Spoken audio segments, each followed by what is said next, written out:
नई गवर्नमेंट आती है तो उसका इमिग्रेशन पॉलिसी पर क्या असर होगा। इलेक्शन कब होने जा रहे हैं, क्या परमानेंट रेजिडेंसी लेना मुश्किल होता जा रहा है। टूरिस्ट वीज़ा पे आके उसको कन्वर्ट करवाने का जो ऑप्शन है वो कब बंद हो रहा है। विजिट वीज़ा अगर आपका रिजेक्ट हुआ है तो इस ऑप्शन को इस्तेमाल करना चाहिए।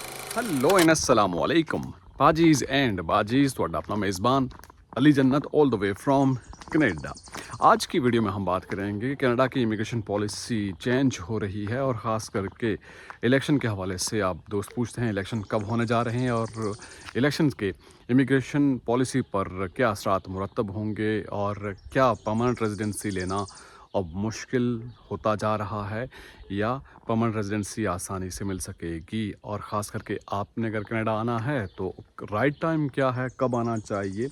और विज़िट वीज़ा अगर आपका रिजेक्ट हो रहा है या रिजेक्ट हुआ है तो इस ऑप्शन को इस्तेमाल करना चाहिए, क्योंकि गवर्नमेंट भी इंकरेज करती है और मोस्टली लोगों को नहीं मालूम होता और ज़ाहिर है उनके विज़िट वीज़ा रिजेक्ट होते हैं। इस पर भी हम बात करेंगे और इमिग्रेशन के हवाले से भी हम बात करेंगे और विज़िट वीज़ा को कन्वर्ट करने के हवाले से जो वर्क परमिट लीमा में आप कन्वर्ट करते हैं, इस बारे में बहुत सारे दोस्तों ने मैसेज किए हैं कि क्या नेक्स्ट ईयर ये भी बंद हो रहा है। ये ऑप्शन विज़िट वीज़ा पे आके, टूरिस्ट वीज़ा पे आके उसको कन्वर्ट करवाने का जो ऑप्शन है वो कब बंद हो रहा है, इस पर भी हम बात करेंगे। तो वीडियो शुरू करने से पहले अगर आप यूट्यूब पर नए हैं, पहली बार ये वीडियो देख रहे हैं, तो प्लीज़ चैनल को सब्सक्राइब कर लीजिएगा और फेसबुक पर पेज को लाइक कीजिएगा और इंस्टा और टिकटॉक पे ज्वाइन करने का भी बहुत शुक्रिया। तो वीडियो का बाकायदा आगाज़ करते हैं।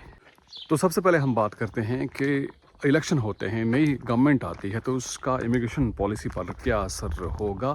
तो ऐसे में आपको मालूम होना चाहिए कि कनाडा के जो करंट प्राइम मिनिस्टर हैं, मौजूदा वज़ीर-ए-आज़म हैं जस्टिन ट्रूडो, और ये पहली बार ये इलेक्ट हुए थे 2015 में और ये कनाडा की हिस्ट्री के सेकंड यंगेस्ट प्राइम मिनिस्टर हैं और 2015 से लेकर 2018 में दूसरी दफ़ा ये इलेक्ट हुए थे। और अगर हम बात करें नेक्स्ट इलेक्शन के हवाले से भी मैं आपसे शेयर करूंगा। और इनके मद्दे मुकाबिल जो अपोजिशन लीडर हैं पियर पोलिवियर, और वो भी खासे वाइब्रेंट हैं और उनका ताल्लुक कंजर्वेटिव पार्टी से है। और जो पोल शो कर रहे हैं और जो डिबेट्स में वो तज़किरा करते हैं और जिस चीज़ पे उनका फोकस है और जिन पे उनकी कैंपेन बेस करती है वो इमिग्रेशन को ही वो डिस्कस करते हैं। इमिग्रेशन की पॉलिसी को ही लेकर वो चल रहे हैं कि जो मौजूदा गवर्नमेंट की पॉलिसी है इसको टारगेट किया जा रहा है, क्योंकि उससे काफ़ी मसाइल भी हुए हैं और इसी वजह से मौजूदा जो गवर्नमेंट है उसको आप कह सकते हैं कि उस तरह से डिफेंड करना भी इनके लिए आसान नहीं है। लेकिन इससे पहले मैं आपसे शेयर करता हूँ कि कनाडा के जो प्राइम मिनिस्टर हैं, जो टेन्योर के हवाले से अगर बात करें तो इससे पहले कनाडा के जो लॉन्गेस्ट टर्म के जो प्राइम मिनिस्टर थे वो थे विलियम लियोन किंग, जो कि 21 साल जिन्होंने कंजर्वेटिवली ऑफिस होल्ड किया है कनाडा के प्राइम मिनिस्टर का।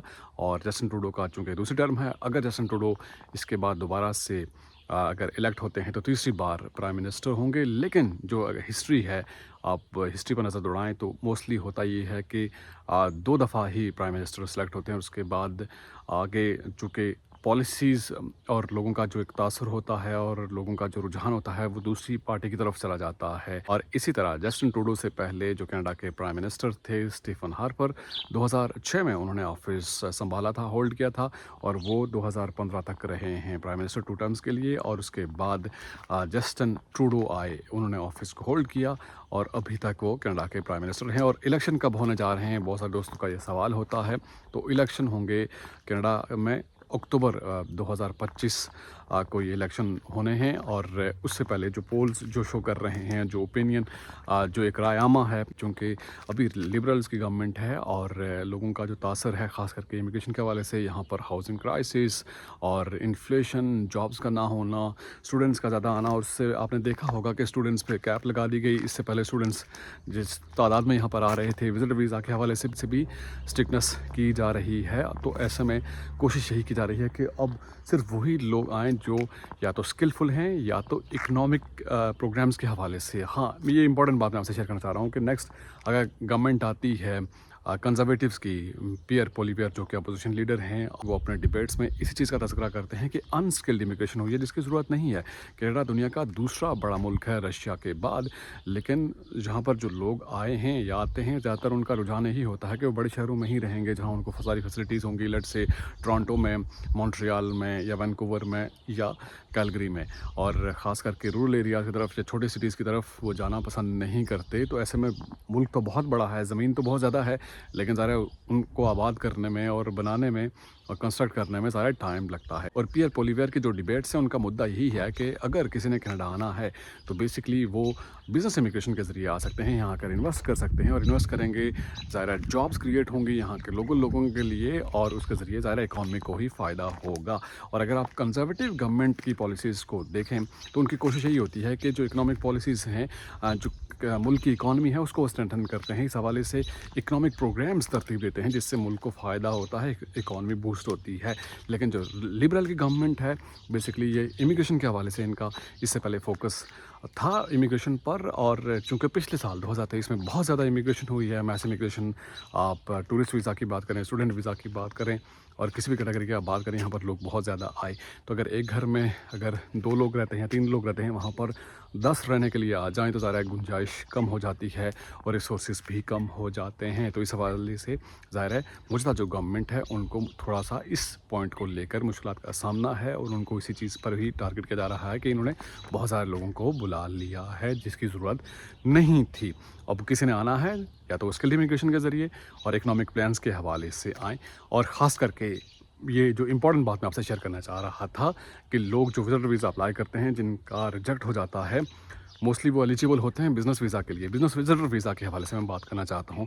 बिज़नेस विजिटर वीज़ा का ऑप्शन इस्तेमाल आप कीजिए, और उसके लिए ज़रूरी ये होता है कि यहाँ कोई कॉन्फ्रेंस हो रही है, कोई इवेंट हो रहा है, वो आपने अटेंड करना है। और बिज़नेस जो विजिटर वीज़ा है उसका सेम प्रोसेस होता है जो आप विजिटर वीज़ा के लिए अप्लाई करते हैं, और वो ग्रांट होता है आपके लिए, आपकी जो पासपोर्ट की वैलिडिटी होती है उसके अकॉर्डिंगली ही होता है, 10 साल के लिए होता है। और इसके साथ साथ 6 मंथ आप यहाँ पर स्टे कर सकते हैं, और आप यहाँ पर आते हैं ज़ाहिर एज ए एंटरप्रेन्योर आते हैं, या इन्वेस्टमेंट के हवाले से आप आना चाहते हैं, और यहाँ पर जो बिज़नेस पार्टनर्स हैं उनसे आप मीटिंग करना चाहते हैं, कोई कॉन्फ्रेंस आपने अटेंड करनी है, और कोई ऐसे इक्विपमेंट हैं जो आप यहाँ से बाय करना चाहते हैं, ख़रीदना चाहते हैं। इस हवाले से मुख्तलिफ ऑप्शंस हो सकते हैं जिसके ज़रिए आप यहाँ पर आ सकते हैं।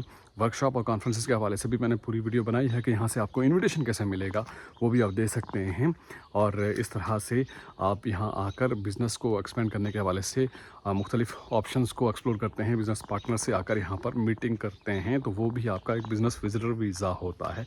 उसको ज़रूर आप ट्राई करें, और बहुत सारे लोग ज़ाहिर है उस चीज़ को क्वालिफाई कर रहे होते हैं, लेकिन उसके बावजूद भी वो विजिटर वीज़ा अप्लाई करते हैं और उनका एक्सेप्ट नहीं होता, रिजेक्ट ही हो जाता है। तो बिज़नेस विजिटर वीज़ा के लिए अगर आपके पास छोटा मोटा कोई बिज़नेस है तो आप उसको ज़रूर अवेल करें, क्योंकि नेक्स्ट ऑनवर्ड ज़ाहिर जो पॉलिसीज़ हैं और जो इमिग्रेशन प्लान है 2024-26 उसको भी अगर आप देखें तो ज़्यादातर इकोनॉमिक कैटेगरी पर ज़्यादा फोकस किया गया है। और उससे यही अंदाज़ा लगाया जाता है कि अब कनाडा को ज़रूरत है उन लोगों की जो यहाँ पर आकर इन्वेस्ट करेंगे और बिज़नेस लेकर आएंगे और मज़ीद अपॉर्चुनिटीज़ क्रिएट करेंगे। और इसके बाद ज़ाहिर है जो नेक्स्ट आगे गवर्नमेंट आनी है, अगर जस्टिन ट्रूडो की गवर्नमेंट ही अगर कंटिन्यू होती है, या अगर पियर पोलिवेयर अगर इख्तियार में आते हैं, वो वज़ीर-ए-आज़म बनते हैं, तो बेसिकली पॉलिसीज़ यही होंगी कि अब तो इमिग्रेशन हो चुकी है और आगे इकॉनमी को बेहतर करने के हवाले से चीज़ें लाइन अप की जाएँ। कनाडा की इकॉनमी को लेकर चीज़ें बेहतर भी हुई हैं। रिसेशन के हवाले से जो खबरें गर्दिश कर रही थी वो अब चीज़ें सामने आई है कि कनाडा रिसेशन से निकल चुका है, और जो बैंकिंग का जो इंटरेस्ट रेट है 4.75 पहले ज़्यादा था उसको कम कर दिया गया है। तो चीज़ें आहिस्ता आहिस्ता बेहतरी की तरफ जा रही हैं, लेकिन जो ऑलरेडी लोग यहाँ पर आ चुके हैं उनको ज़रा अकोमोडेट करने के हवाले से देखा जा रहा है कि कैसे उनको एडजस्ट किया जाएगा। और यहाँ पर इंपॉर्टेंट बात मैं आपसे शेयर करना चाहता हूँ, ख़ास करके जो दोस्त पूछते हैं कि जो विजिटर वीज़ा है उसको कन्वर्ट करने का जो प्रोसेस है वो बंद हो जाएगा फरवरी 2025 में, इस हवाले से बताइए। देखिए अभी तक खबरें हैं और कयास आ रही हैं, कोई ऑफिशियल न्यूज़ तो नहीं आई, लेकिन कनाडा की इमिग्रेशन को लेकर जिस तरह चेंजिंग्स आ रही हैं, तब्दीलियाँ रोनुमा हो रही हैं, कुछ भी आप एक्सपेक्ट कर सकते हैं। लेकिन ज़रूरी ये है कि अभी तक कोई ऑफिशियल न्यूज़ नहीं है, लेकिन अगर आपके पास ऑप्शन है, आपके पास वीज़ा है, तो आपको आना चाहिए इसी साल आकर। सेटलमेंट का आपका कोई प्लान है तो आप उसको ज़रूर अवेल करें, बजाय इसके कि आप इंतज़ार करें कि कुछ टाइम के बाद आपने आना है। बेहतर है कि अभी इसी टाइम को आप यूटिलाइज़ करें, और आगे जैसे जैसे इमिग्रेशन की पॉलिसीज़ चेंज हो रही हैं, कवानीन में तब्दीली आ रही है, तो आगे ज़ाहिर है आपके लिए अच्छा टाइम भी हो सकता है और मुश्किल भी हो सकता है, क्योंकि आपको इस बारे में नहीं मालूम और कोई भी इस बारे में एक्सपेक्ट नहीं कर सकता, कोई भी इस हवाले से आपको कोई हतमी राय नहीं दे सकता। तो आपके पास जो ऑप्शन है उसको ज़रूर अवेल करें, और यहाँ पर आप आना चाहते हैं ज़रूर आइए अगर आपको मौका मिलता है। اور خاص کر کے کانٹیکٹ ریفرنس اور اسکل آپ کے پاس ہونے چاہیے. اور اگر آپ بزنس انویسٹر ویزا پہ آ رہے ہیں تو ضرور آپ باقی ایریاز کو ٹارگٹ کیجیے, سٹیز کو ٹارگٹ کیجیے, رورل ایریاز کو ٹارگٹ کیجیے. یہاں پر گورنمنٹ انکریج کرتی ہے کہ آپ آئیں یہاں پر آ کر اپنا بزنس اگر آپ یہاں پر کرنا چاہتے ہیں, انویسٹ کرنا چاہتے ہیں تو اس میں گورنمنٹ آپ کو سپورٹ کرتی ہے. تو آج کی ویڈیو سے اتنا ہی. آپ اپنا فیڈ بیک کامنٹ باکس میں دے سکتے ہیں, اور کوئی پوائنٹ مجھ سے مس ہو گیا ہے تو وہ بھی آپ مینشن کر سکتے ہیں. نیکسٹ ویڈیو تک میرا اور آپ کا اللہ مالک.